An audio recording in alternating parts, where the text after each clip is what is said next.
Yeah, not as extreme as the Chinese situation. We keep getting new data out of China that indicates that it's just getting worse by the day. But Germany, this is their last decade as an industrial power as well. They're simply not going to have the workforce to continue the attempt. So Switzerland does have a younger demographic than Germany. They have a minimum 20 extra years. That doesn't mean that their future is particularly bright in the long term, but they've got a lot of time to potentially figure something out. And they're going to learn a lot from what the Germans do or don't do. France has the healthiest demography in the region. A lot of this is going to be picked up by the French. Now, yes, the French are not capable of doing German-style precision manufacturing, but that doesn't mean they're a slouch. As for the Central Europeans, most notably the Poles, the demographic situation is similar, but they're all 15 years younger. So there's, again, another couple of decades. So you'll see this system break up. And a lot of people leave, just like they did the last time that the Germans faced a major geopolitical stress back in the 1840s. Remember, we got 1 million Germans in like a 4-year period from out migration.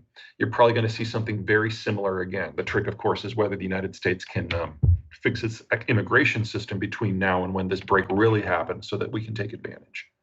I hope it does. In the case of Germany, theoretically, emphasis on the word theoretically, it might be able to use immigration in some way. The scale of what is necessary would be huge, though. You need to bring in 2 to 3 million people under age 25 a year for the next 20 years.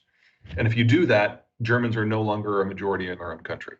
So, you know, the cultural transformation. That's the rub. That's the cultural transformation of doing it so late in the day makes it much, much harder. So Canada is an example of a country that did it before. So the Canadian demography was very similar to the German demography 15 years ago. And so they started up a massive inward migration program under the Harper government, continued it under Trudeau. And I don't mean to suggest that they've solved it, but they've provided an interesting case study for how it doesn't have to change you. The United States has a much healthier demography than Canada had 15 years ago. And is generally the destination for a lot of countries who want, or people who want a better life. So we can theoretically make the decision to do this at scale. But the countries that we would reach to for that are now very different. So Mexico has been so economically successful over the last 30 years that net migration from Mexico to the United States has now been flat to negative for 15 years. And with NAFTA, they've industrialized and their birth rate has dropped. And so now they are a destination country for inward migrants as well. And so for the first time in US history, we've got Canada, the United States, and Mexico who are all on the same side when it comes to migration issues. That's a very different conversation that's being had now compared to just 5 years ago. Most of the migrants we're getting are coming from failing states. El Salvador, Honduras, Nicaragua, Cuba, and most recently, Venezuela. The numbers, the apolitical numbers are obvious. We need these people.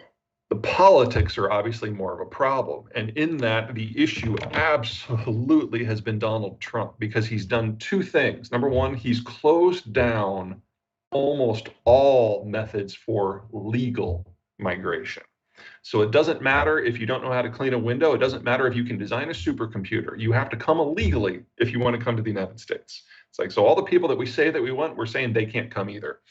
Second, he built the wall. Now, the wall is going through the border zone, which is the most remote part of the American continent. The Chihuahuan and the Sonoran deserts are some of the greatest natural barriers in the world. And by building the wall, he has built 50 construction roads across this barrier in order to build something that's 20 to 30 feet tall. Well, I ask you this, if you can quadruple your income by using a ladder once, wouldn't you? Especially now that on the other side of that ladder is a road. Are roads. Yeah. So Donald Trump functionally has been the most pro-illegal migrant president we've ever had. Now, the Biden administration is, if anything, as hostile to migration because he's attempting to bring the unions into his political coalition. Part of this whole, our politics are a mess, is that some of the factions have broken away already, and the unions are one of them. And they, as a rule, are the first or the second most anti-migration group in the country. So no one in Washington wants to talk about meaningful immigration reform until we know where the unions are going to land. That's not going to be this year or next year. Yeah, and framing it that way. And for most, it's too late. I mean, China's just too big. They could absorb all of the world's willing migrants, assuming the migrants wanted to go there, and it wouldn't be enough to move the needle. Canada is a very special case. Their percentage of foreign-born is triple that of the countries in second place, and it's a tie between us and Australia and New Zealand and Argentina, where we're all at right around 3%, whereas the Canadians are at about 10.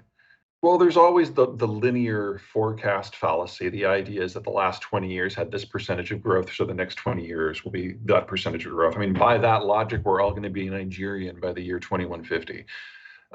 It's so, that's number one. Number two, there's a lack of understanding of the degree to which China is a technological power. And even for semiconductors, forget the high-end stuff, which the Chinese can't even pretend to make. Like the low-end stuff between like 70 and 90 nanometer, things are just like barely a step over the Internet of Things.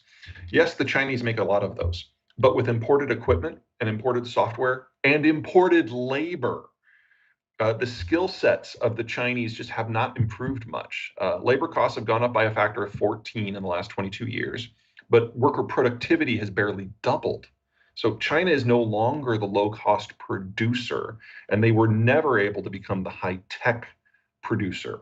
They do low-end, they do assembly. That is not nothing. That is an essential piece of the process, but it's not a dominant part of the process, and that is the easiest part to move. And so what we've been seeing in just the last couple of months is foreign direct investment is now negative, because people are realizing that you don't put your people at risk. You don't put your capital at risk in a system that now criminalizes due diligence. The story is in the process of turning. China has size, and that matters, but that's not the only factor. Now that we're losing those network effects, I think that the pace that we move out of China is going to be 3 and 4 times the pace that we moved into China. And to be perfectly blunt, it needs to be, because if we can't build out the industrial plant in North America before the Chinese system breaks, then we have to do it without Chinese gear. And that's going to make everything a lot more difficult than expected. The politics are not just a sideshow. That is very real. The national security side of this is relevant.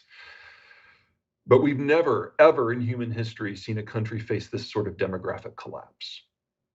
Even if we decided to actively assist the Chinese in everything they do, this is still their last 10-year period. So we talked about Putin being, what happens if his back is up against the wall? What about Xi? Well, that's the problem. We don't know. There's this great story that I was told once that basically, you remember back in January, just before the Ukraine war started, when the United States was releasing this intelligence that not a lot of people believed about what the Russians had planned up to and including the day that the war was going to start. Well, it turns out that we had found a way to weasel our intelligence system into their secure rooms, where there were basically giant safes where there was no eavesdropping possible. There were no electronics, but we managed it anyway, because Putin has an inner circle. Some of them are even competent. There's people he discusses things with. So there are phones you can tap, and there are faxes you can read, and emails you can hack.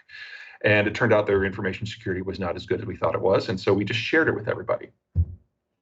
There's nothing like that in China.